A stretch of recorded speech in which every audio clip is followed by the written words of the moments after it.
Welcome to the month of May, and welcome one and all to the Extreme Anime Radio podcast here on Twitch and YouTube, or wherever you're watching or listening to us, somewhere out there in the wonderful internet world. It is May the 7th, 2025.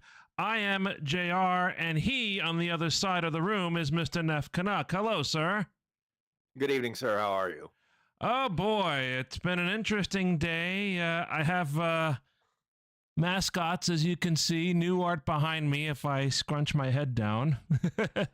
Don't do that. My chiropractor would wince watching you do that. So the art behind me is by Aldrin, someone we've worked with for the last few years, and I'm happy to debut it here tonight. We're going to be debuting it on XAR Mascots very soon. And we have another little neighbor on your screen there, Neff. Do you see? I think I see something in the middle between us, and I'm trying to figure out what that is, actually. That would be Lac du Neff, remember? Oh, yes, that's right. Where all I come up with is boots and other odds and sods. Well, if you're watching us live, obviously if you're watching the replay, it's not going to make a lot of sense, but if you're watching us live on either Twitch or, well, it has to be on Twitch.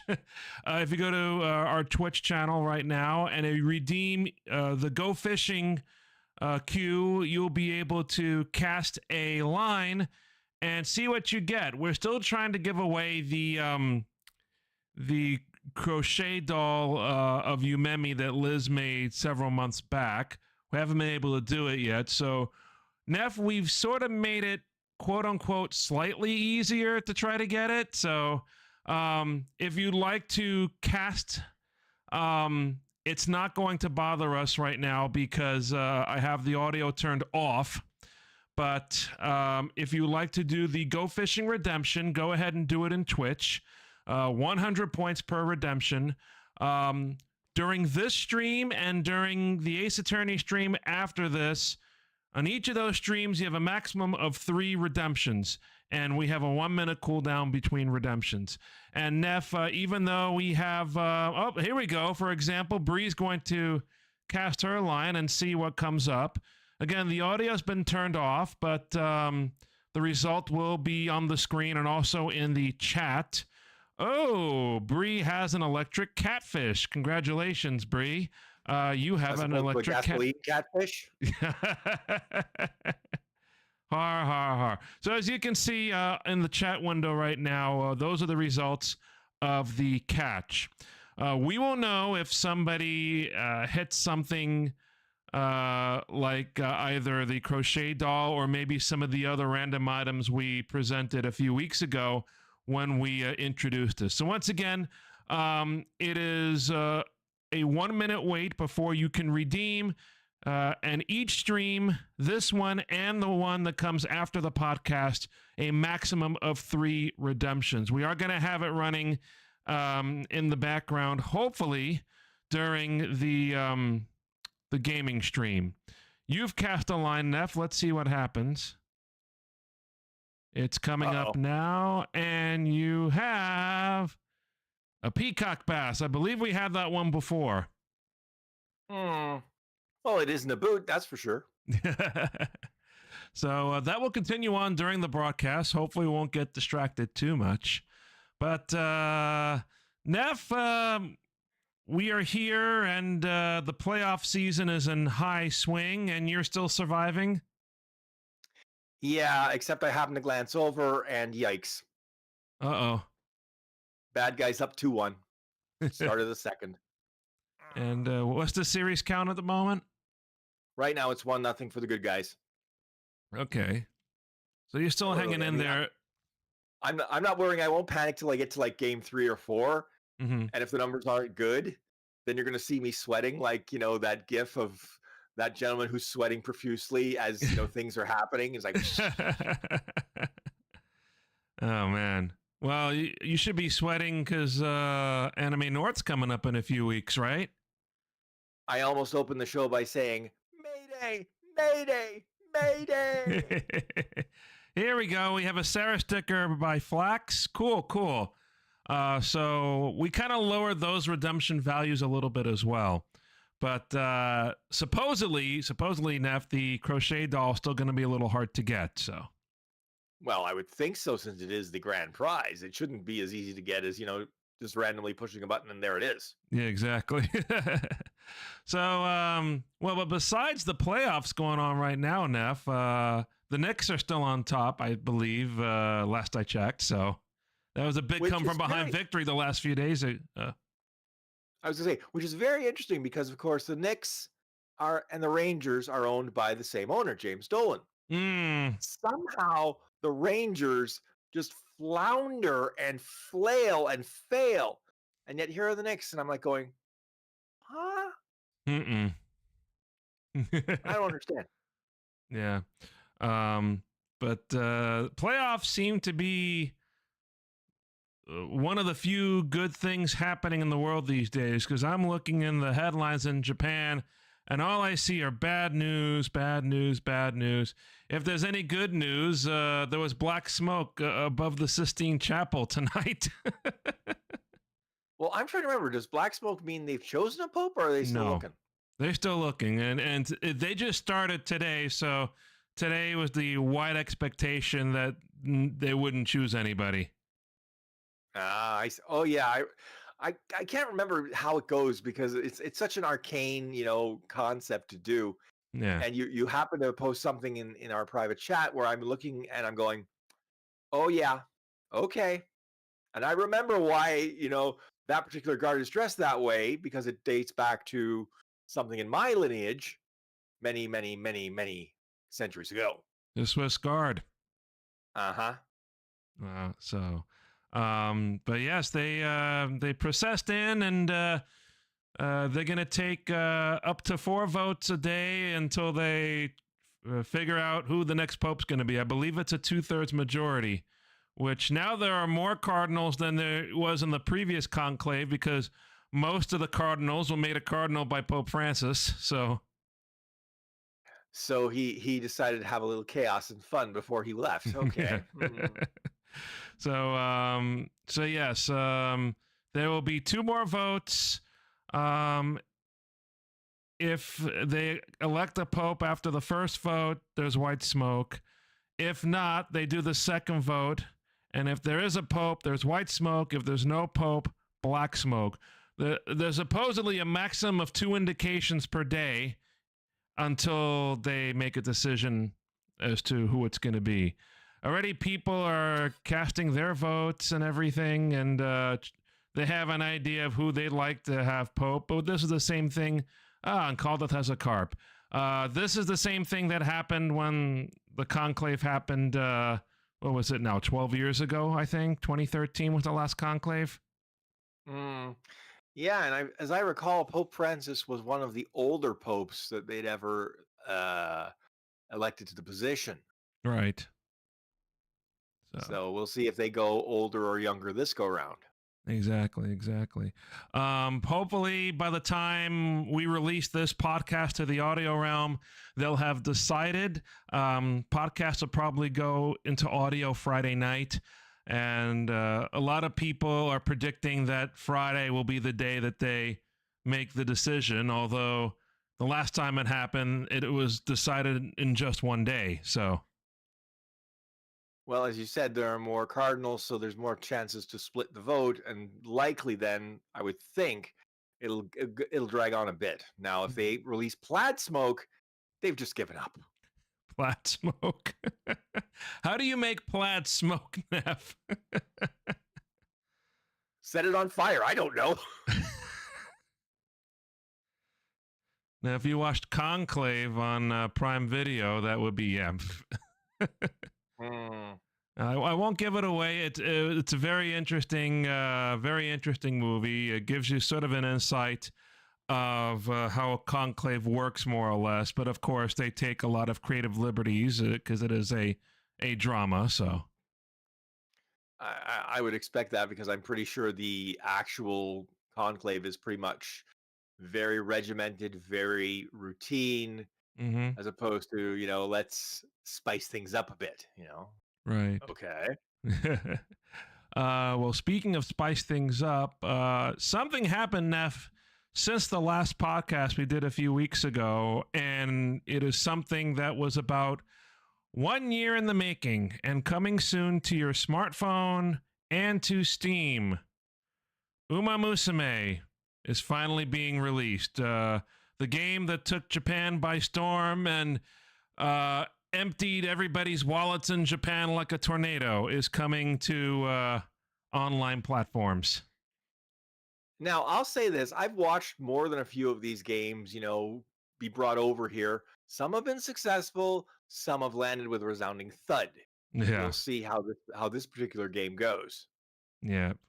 Karam has a lionfish, which is a rare, but not as rare as the crochet doll, apparently. So, Karam, you have 2 more tries during this stream. And once again, if we can get this and the Ace Attorney game to work at the same time in the second stream, you'll have 3 more chances on the second stream. But yes, Musume Pretty Derby is going to be released on Apple Store, Google Play, and also on Steam. And that is going to be at the end of June.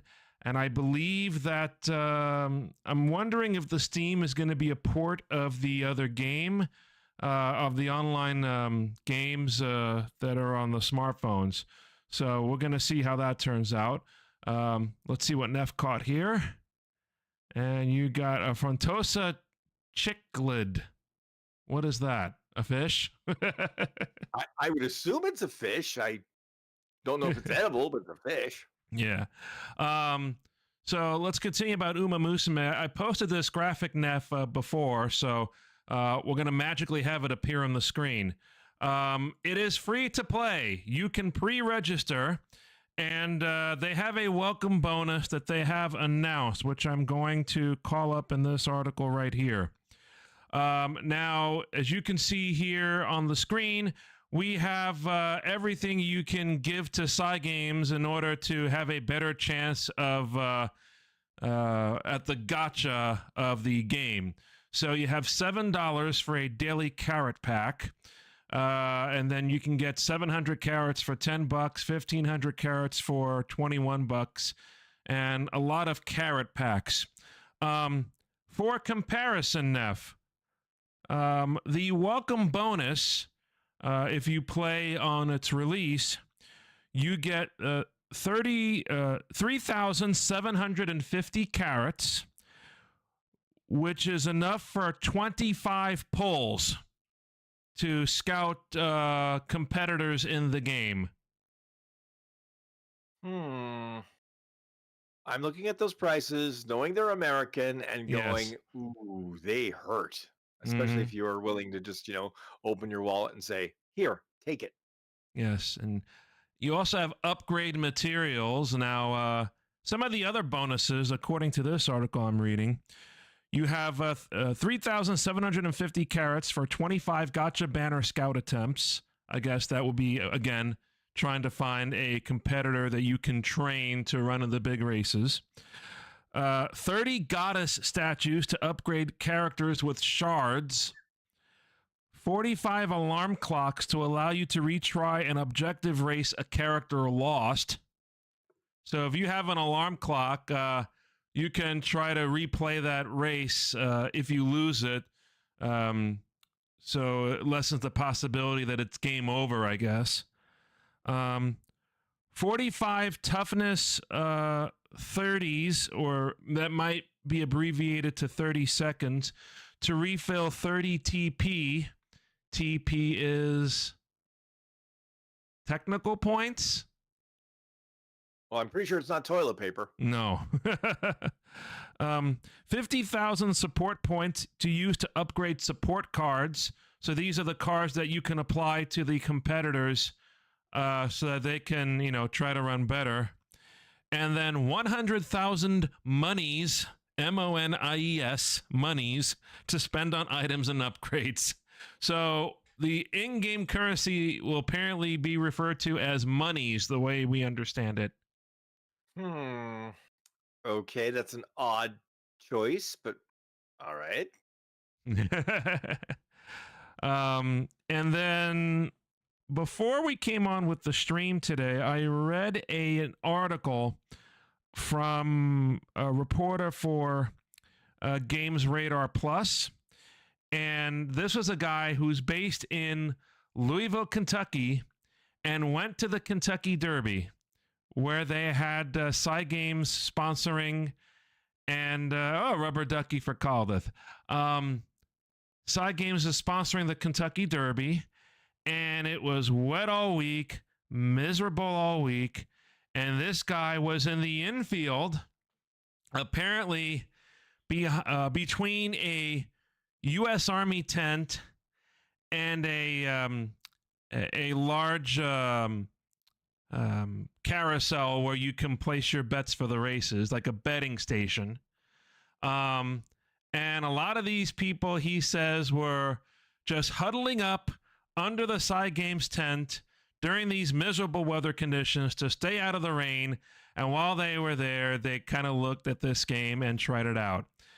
This reporter was in this tent for 2 hours trying out the game. And I'm not going to give everything away in the article, so you can go ahead and take a look at what he has to say. Very interesting. He played all different aspects of the game. So there's the storyline, the actual game mode, the training, and a few other bonus things.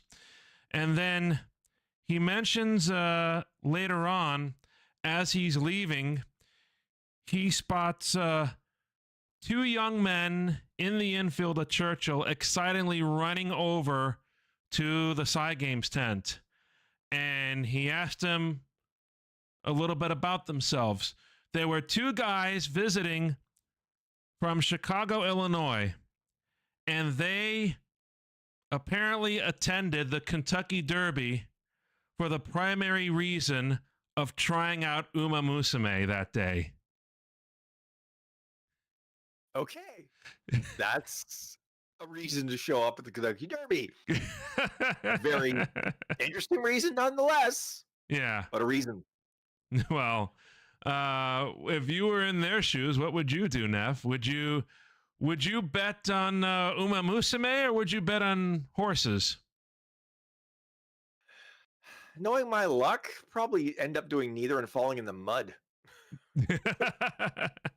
Well, it was a muddy race. Congratulations to Sovereignty. Sovereignty, they've decided to pass on the Preakness and come to my home race, which is the Belmont Stakes.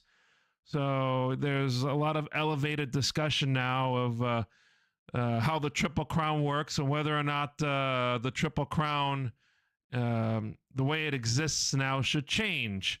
A lot of trainers and owners now being more cautious with their horses with the advent of interests of safety and horse welfare. A lot of them saying now that 2 weeks is just too short to run a horse back. Well, there's also the issue of, if the horse is injured and potentially fatally, then they lose the ability to put it out to stud later. Right, exactly. That's the other thing. We're Right. thinking of the Do-Re-Mi. Right, and I think they also cited the connection of the fact that the surface conditions in Churchill were sloppy, which is the worst you can get a dirt track. But very, very interesting race. Cool to see. And Jason Worth, former MLB player, once again had an interest in a Kentucky Derby starter, but I don't think he won. No, he was, I forget what place he finished, but he definitely did not win. Yes, well, it's interesting how other sports, the celebrities tend to gravitate to horse racing, and it's very much sometimes it's to be seen, sometimes it's because they are degenerate gamblers. Mm-hmm. For example, Eddie Olczyk, the former NHL player, who's now a commentator for, I believe he's in Seattle at this point. Mm-hmm. He has done some national work again. He also is touted as a, betting savant. Mm-hmm. And it's really weird because sometimes he will, have these takes. It's just like, what? And it works. And then others, you're just going, yeah, you took a few too many pucks in the head, boy. Let's talk about NHL a little bit, because there's a big carousel right now of general managers and executives kind of being ushered out. That's one way to put it. There's also coaches too, don't forget. Mm-hmm. And I always take the position that if a team is really, really, really bad, it's Mm-hmm. not the coach. It's the parts the coach got to play with, because Right. you can't make chicken salad out of chicken, you know what? So when we watched the Edmonton Oilers once again make the LA Kings their footstool for the fourth time, Rob Blake was unceremoniously shown the door in a mutual parting. I love that now. It's called a mutual parting, as opposed to we're going to kick you out the door, change the locks, and you ain't getting back in. I guess one nice way to put it, huh? Yeah, I mean it's much more, polite. Mm-hmm. And again, I understand that, you don't always want to look like, the merciless organization that basically, chops people off at the knees. But I always take the position that, look, if you're going to fire somebody, just fire them. Right. Don't pussyfoot around. Yeah. But what can I say? And you watch some of the other coaching moves, et cetera, and just going, okay, I understand why that move was made. Mm-hmm. And then I see the Buffalo Sabres, and I go, what? You kept your general manager, Kevin Adams, again? Mm-hmm. Like, this guy has put together a crew that I swear to God, they would lose in the World Juniors. That's how bad they are. Mm-hmm. And yet he still survives, mainly because he and the owner of the team, Terry Pegula, get along really well. Right. What are you going to do? There's also some interesting news concerning one of my home teams, the Islanders, and a team that some of my coworkers follow very closely. Now let's break this down, Neff. Can you explain to us again what happened with the 2026 All-Star game for the NHL? It was supposed to happen at the UBS Arena, but the NHL decided to change plans. Was it because of the Four Nations or the Olympics, or what's the reasoning behind that? It was the Olympics, because the timing would have put it literally like right on top of the Olympics, which of course they couldn't do. Right. So what they were planning to do was some sort of pre-Olympics, show, as opposed to an all-star game, which of course set many people off, including the governor of New York State. Oh, He wrote yes. a very strongly worded letter to Gary Bettman. Now, I think Gary Bettman took that letter, looked at it the front, looked at the back, and, crumple, crumple, crumple, yeet. Because he's like, no, we're getting real money from the IIHF. You're not paying us enough money to, potentially water down our product. Thank you very much. Although the governor does make the point that, look, we gave you a lot of concessions to put up that, new arena, and you promised us an all-star game. So what's the deal here? Right. And there was also some blame on, the timing in the first place, I guess. Well, I mean, the trick was, and I never understood, why would they have even thought of any sort of event the same year as an Olympics? To me, that doesn't make sense, because you want to make sure you have the best product possible that you're shipping to, in this case, Torino, Italy. Right. And then it's going to be it's almost upon us, less than a year before that happens. And now the other part of this is the fact that after this announcement was made, lo and behold, the New York Islanders win the lottery. And no, we're not talking about the New York lottery or the Ontario lottery. It is the draft lottery. So how does that work? And your reaction to all that? Okay, I'm not a conspiracy theorist, not in the least. But I will say this. At least with the now former general manager gone, Lou Lamoriello, there's a chance that whoever they pick will actually pan out to be a decent player and not wilt under Lou's arcane rules. How arcane are they? No facial hair until the playoffs, which I sort of went, eh. But that was Lou Lamoriello. He wanted, the clean-shaven look and all that. The George Steinbrenner rule. Exactly. That's why when Patrick Roy showed up, originally he had the full Santa Claus beard going. But within days of being hired, it was gone. Speaking of gone, Patrick Waugh may be gone. It will depend if the general manager they hire says, you know what, I've got my own guy. Hit the bricks. So now, where do you stand, the Maple Leafs, as far as the draft goes? I'm trying to think. I don't even know if we have a pick this year. Oh no, because, okay. Because unfortunately, our general managers have this tendency to try and let's juice up the team a little bit or let's get rid of this crappy contract that we signed knowing full well it could be crappy by year 2 or 3, but we wanted the right now player. We didn't care about what would happen in the future. So as far as I know, the draft for this year, and I'm going to just quickly check that because I don't think they have something in the first round. NHL. Let's see. Maple Leaf. Nope, you don't. End of lottery is 16. So it's Islanders, San Jose, Chicago, Utah, Nashville. Who now have a name. They now have an official name. Yes. They are now the Utah Mammoths. Okay. Which means that at some point you're going to have the Mammoths versus the Predators versus the Panthers. And it's just like, the Mammal Bowl. That's actually a cool name for the team. Let's see. Then we have wasn't my first choice. Yeah. What were the other choices? I would have gone with Yeti. Oh, ooh. Just for something that stands out, Right. But let's see. Where are you? Let's see. Draft order for the 25 draft. Let's see. What is the draft order? You are 29th. Oh, no, 29th. Wait. 20. It says 29th Toronto with an arrow to Chicago. Does that mean our 29th? Yeah. Means our pick goes to Chicago. Okay, so you're not on this list at all then, are you? Yep. The first picks we have will be in the second round at pick number 54. Wow. Believe it or not, Panthers. So if we beat them in this series, we'll get a better pick. Okay, so that's another reason to beat these clowns. Flax has a question. I think we could dedicate a whole podcast to this, but Reader's Digest version, Neff, do you want to be general manager of your home team?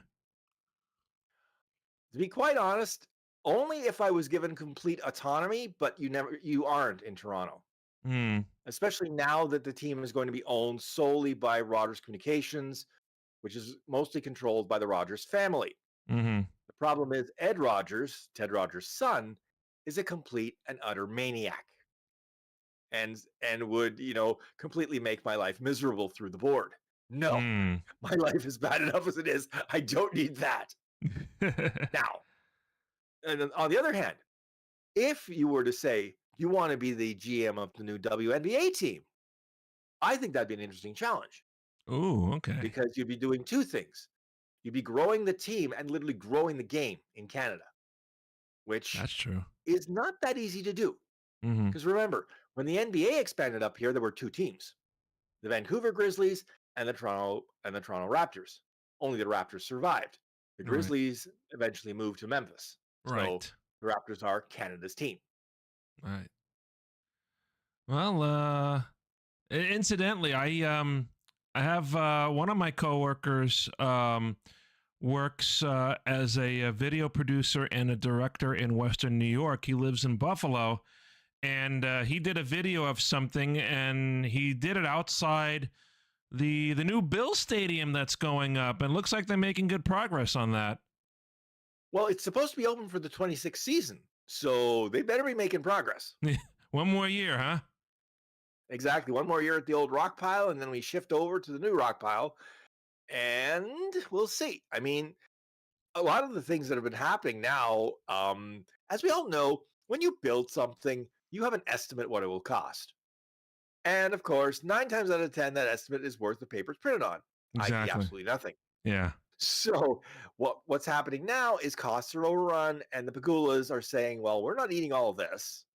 So they're upping things like the personal seat license costs, etc., to try and recoup some of this money, Mm-hmm. which of course has all the long-standing Bills fans going, boy, what are you doing? And unfortunately, Buffalo, welcome to modern NFL stadium, gotchas. Mm-hmm.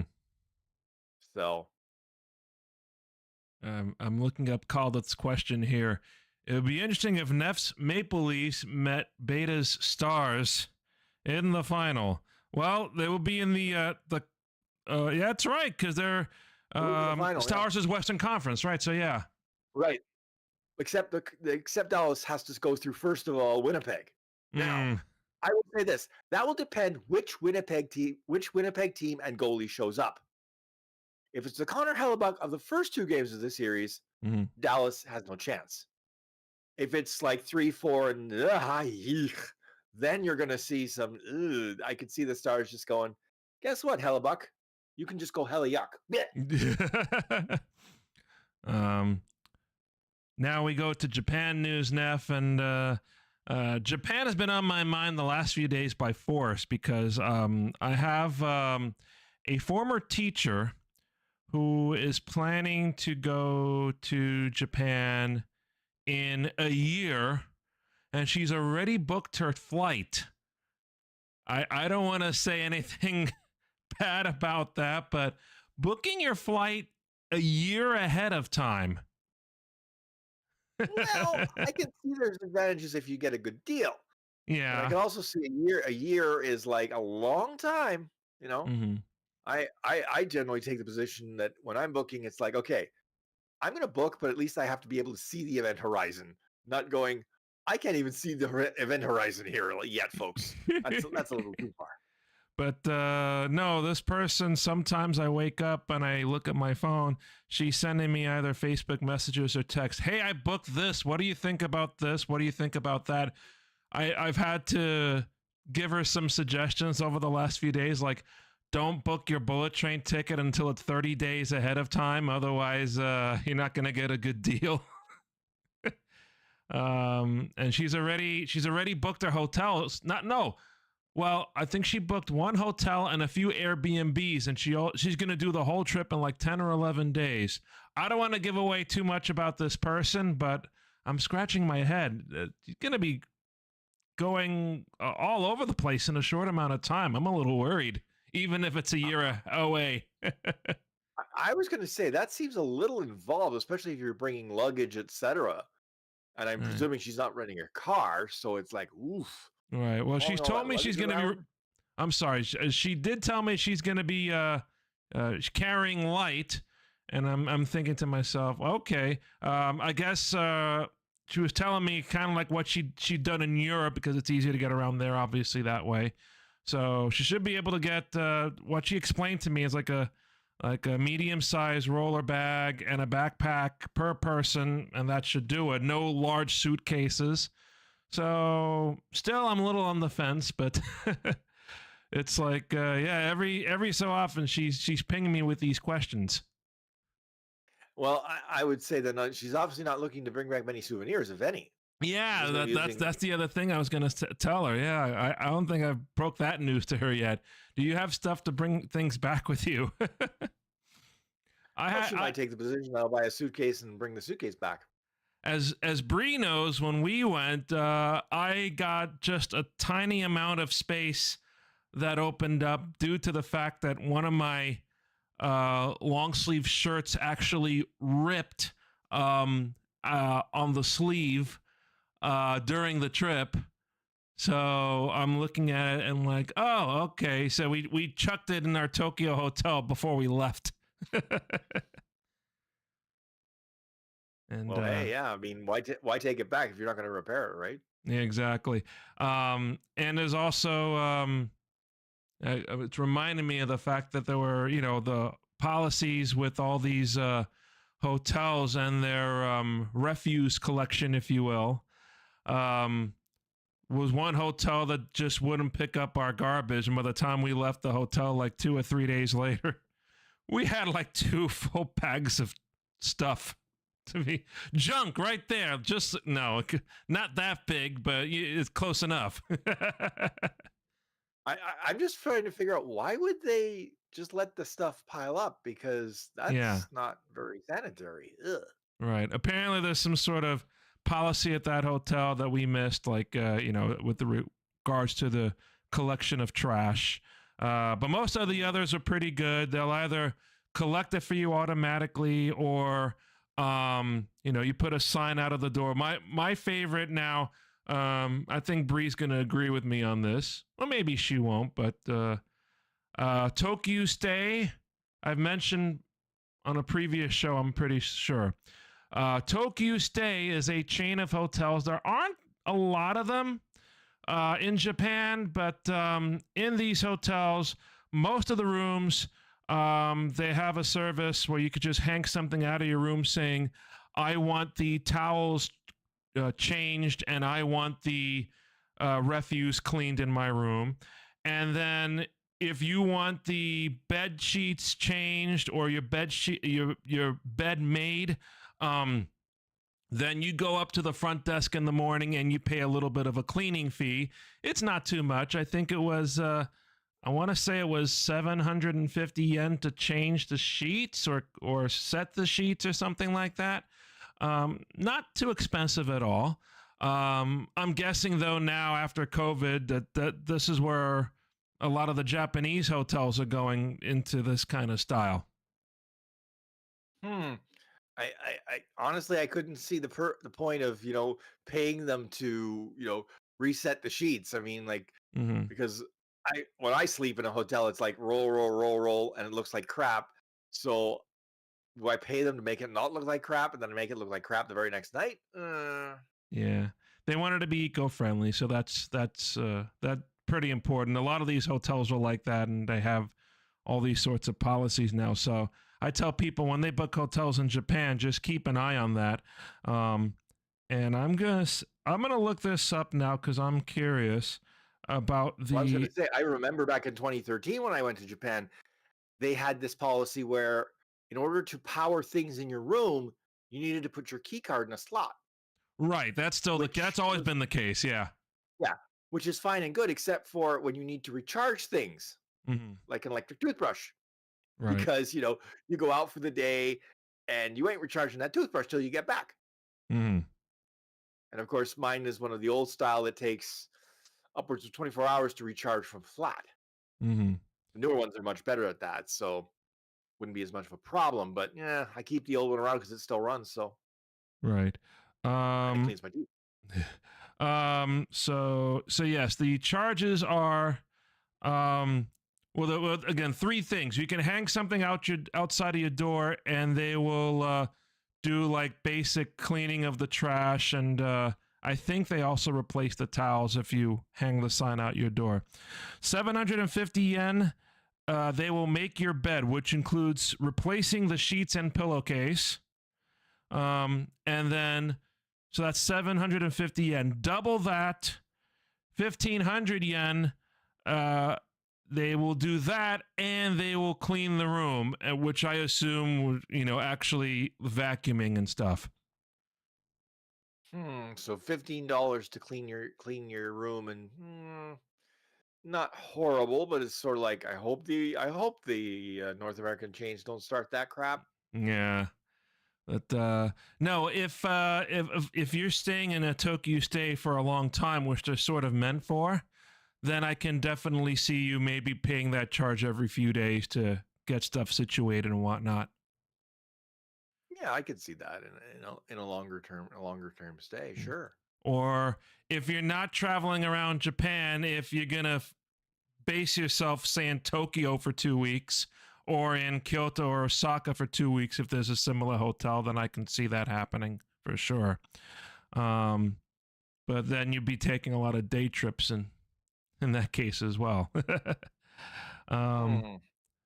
Now, as I said at the beginning of the broadcast, in Japan, there's not a lot of good news. And some other not so good news involves a Japanese boy band that's almost as old as Extreme Anime Radio. Do you know which one I'm talking about, Neff? I'm trying to remember a boy band that's that old. because most of the boy bands in Japan, if they last more than 5 years, it's a bloody miracle. Yeah. So this is Arashi, 1999. I was gonna say that was the only one that I could think of. Arashi, yeah. Yep. We've had Arashi's music on our station for many years. Are you saying because of a score change? Well, no, I'm thinking because the score did change, and it's been flip flopping all night, and I'm just sitting here going, I wasn't sure what you were referring to for a second. If this was an electric chair, I could power it for a year.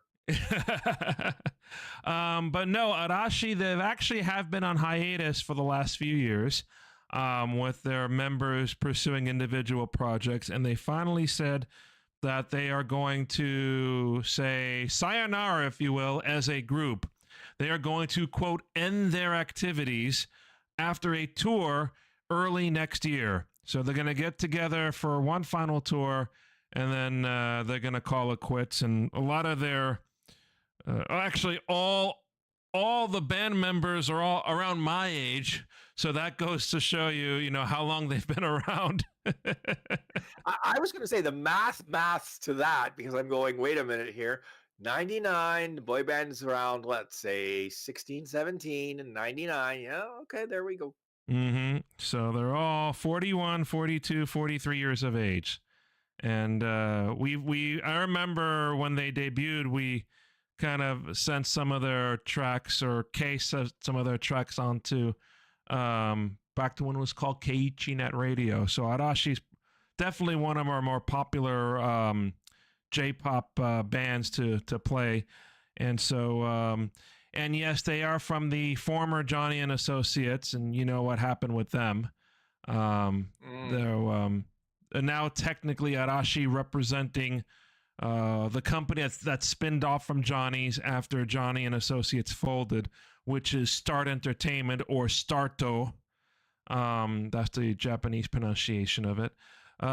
So yes, I believe they went on hiatus even before COVID was a thing, and they announced this week they will do a tour next spring, and then that will be a career, or as a band, for all of them.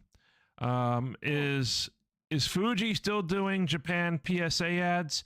I believe so, and I think I also read not too long ago there was a very powerful executive in Fuji Television, or at least powerful in the eyes of this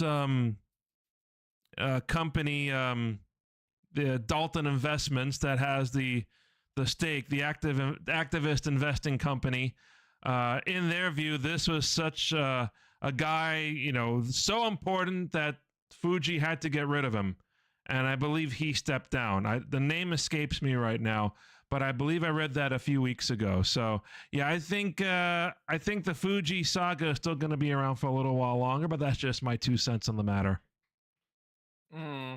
Something of that nature. I think really the only way to get rid of I hate to use the word, but the only word I can think of is stench would be as if they literally rebranded themselves, and they're not going to do that. No. They can go back to Channel 8, which is what they were known by back in the analog TV days. They could, but would they do that? No. I kind of doubt that. No. Real quick, Neff, anime titles. Brie and I finally finished Hinomaru Sumo. Great ending. We always like animes with great endings.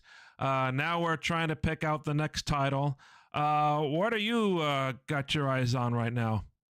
In terms of new anime, I haven't started anything yet, because unfortunately with the hockey playoffs going on and some other things going on in my days right now, it's been like I don't have time. I mean, I'm reading more manga. The Manga Plus app, or the Manga Up app rather, has a bunch of new titles. The Shonen Jump has a bunch of new titles I'm catching up on. Some of them are really interesting. Some of them are like, I hate reading this thing because I just want to see where it goes. One of the newest ones they've come out with is, okay, the premise is just bizarre enough for me to read it. It is the typical person gets transported into a fantasy world and gets a quote unquote useless skill. Mm-hmm.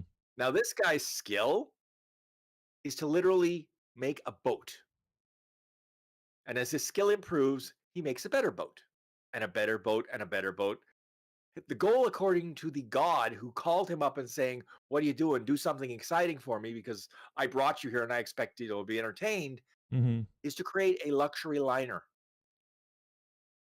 So, like I said, I'm reading this going, okay, let's see how this goes because this is nuts. You know? And then there are a bunch of other series that are continuing, including My Dear Curse Casting Vampiress, which is a really interesting vampire story because there is a bunch of things going on behind the scenes that we get glimpses of, and you're just going, oh, this could be bad if this blows up. And I see it, and I see a very short fuse to the explosion. Ick. So I would definitely recommend that if you have that app. Again, if you were willing to buy the monthly all-you-can-eat pass, you can go absolutely bananas. Even more so than the Shonen Jump app, which limits you to 100 chapters every 30 days. This thing is just like, you want to read? Go ahead and read. As long as you pay us, we'll let you read it, except for the latest chapters. As long as the series is still ongoing, the latest 3 chapters, you would have to pay to read them, but I can wait. I'm not that, because I have all this other stuff to read. If you're a real bookworm, that sounds like the ticket then. It's great because you can just read and just, as I say, read, watch TV, listen to the score in the hockey game, start, using unprintable words, unsayable words on our podcast. I'm getting recommendations that I should see Ubo Blatt, which I've never heard of. I've heard of that name, but honestly, I could not tell you much about that series. Yeah. Let's see what this, because again, the spring schedule didn't really, have anything that made me go, ooh, is there something, let's see, anime schedule. The original manga dates back to 2004, and it's published by Square Enix. Squeenix. Squeenix. Okay, let's see here. Okay, so Google Senpai says, let's see here. Okay. Oh, this is old, which is surprising. Let's see. Fire Force. Now, you know what? That was a series that started well for me, and then I just kind of lost interest, to be honest. Oh, My Hero Academia Vigilantes. That's one thing I did pick up. Okay. And the reason it's interesting is because it is a prequel to My Hero Academia. Okay. But it's done in the style of the Batman 60 TV show, but grittier. Really? When you see the fight scenes, you get the pows and the zaps and the bangs of the old TV show, and it's just like, nice. Oh, okay, this is rather interesting. So I've been meaning to. I watched the first 2 episodes, and I'm like, I should really get back to that. But again, life, the universe, and everything. I need to carve out some time, which I'm probably going to have before the con, before I go insane, and then after the con to become uninsane. Meanwhile, trying to figure out, when my car get fixed. But that's, another story for another day. Yeah. So let's see. This will end the podcast for tonight. A lot of wonderful topics and some good topics at that. And I'm sure we'll be able to talk more about Musume as things get closer. But now is the moment where we talk about as soon as Karen finishes casting, we'll do the socials. Let's see what she gets. That's coming up now. Oh, the Keiichi net. That's the Keiko splash photo. How about that? I don't think we've come up with that before. No, that's new. It even has the new sticker on it, so that's new. That's awesome. All right. That's the first time that came up. All right. Neff, the closing commentary. If you have any questions, concerns, compliments, or complaints about this podcast or any of our Twitch streams, drop us a line. You can hit us up on extremeanimeradio@gmail.com or hit us up on our socials. Go to linktree.com/anime radio for links to our Instagram account, our Twitch server, our YouTube channel at Extreme Anime Radio, our Blue Sky account at animeradio.bluesky.social, or our Facebook page at Anime Radio, or our mascot page at XAR Mascots. And don't forget, archive versions of this podcast are available at xarpodcast.net. That's xarpodcast.net or your favorite podcasting platform. All right. So we're going to talk about when we're going to do the next podcast because in all likelihood, it might actually be next week because the following week, that will be crunch time for Anime North. So... Well, I'm hoping that, I'm doing enough preparatory work that, things will run smoothly.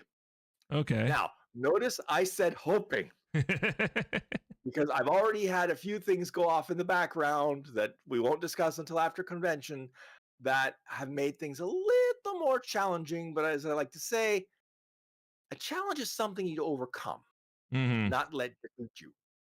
Right. So... still crossing your fingers, hoping things go well with that. And I'm sure next time, if we do a podcast before the convention, we'll be talking more about the charity auction, a little bit of what things you have in store. Yeah, we've gotten some vendors who have stepped up to the plate graciously. We'll talk about some of that stuff. We do have, I will say this, a obi and kimono set. Okay. Which is very nice. I can show you that photo and then we can show it off the next time we're on the air. As I say, it's a very nice set and I'm really looking forward to seeing how that goes. Now, we may be even able to display it prior to the auction, like in full actually display as opposed to just in the package because one of our staffers has managed to snag a proper display stand. So that should be very interesting if we can pull that off. Oh, cool. So hopefully we'll get that podcast in sometime before the con starts. So we'll have a full preview. And then, after that, I have to go on a little bit of a summer break. So, probably a few weeks after the con is over, we'll have the full report, if you will. So looking forward to that. And we thank everybody for watching and listening to us. Let's hope that there's a new pope in the next few days, or at least that's just me being Catholic and all that. And we will see you guys. Well, if you're watching us now, we'll see you guys in a few minutes for Ace Attorney Investigations. For the rest of you, until the next time we do the podcast, for Neff, I'm JR. Thanks for watching and listening. And remember, keep on looking out for the Extreme Radio Podcast. And don't forget, archive versions of our podcasts are available at xarpodcast.net. That's xarpodcast.net or your favorite podcasting platform. Good night, everybody. Thanks for watching, everybody. We'll see you next time. All right. And that is the stream. We will be back in a few minutes to continue Ace Attorney Investigations. We'll see you in a moment.